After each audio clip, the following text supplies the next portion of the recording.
बिस्मिल्लाहिर्रहमानिर्रहीम। इस वक्त चौलिस्तान का वसी एरिया बारिश के न होने की वजह से पानी की शदीद कमी का शिकार है, जिसमें इंसानों के लिए और जानवरों के लिए पानी बिल्कुल ही मैसर नहीं है और लोग एक बहुत बड़ी आजमाइश में और यहाँ के जानवर भी बहुत बड़ी आजमाइश में हैं।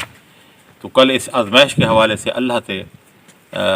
इज्तिमा की सूरत में और नमाज इस्तिस्का की सूरत में यहाँ सुबह कल 10 बजे इंशाअल्लाह नमाज इस्तिस्का होगी। हम सब लोग जमा होकर अल्लाह के हजूर पेश होंगे और अपने गुनाहों की माफ़ी मांगेंगे और अल्लाह ताला से ये दस्तबस्ता अर्ज़ करेंगे कि मौला अपनी मखलूक के ऊपर, अपने जानवरों के ऊपर, अपने चरिंद के परिंद के ऊपर रहम कर और यहाँ एक रहमत वाली बारिश नाज़िल कर। इंशाअल्लाह कल इंशाअल्लाह 10 बजे नमाज इस्तिस्का अदा की जाएगी और हमारा जो रिलीफ काम जो है उस वक्त तक जारी रहेगा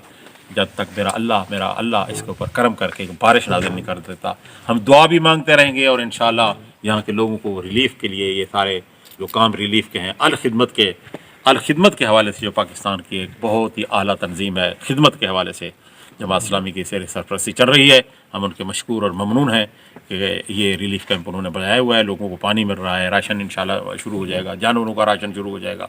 तो ये इंशाल्लाह हम इनके साथ खड़े होंगे, जो आजमाइश में लोग हैं,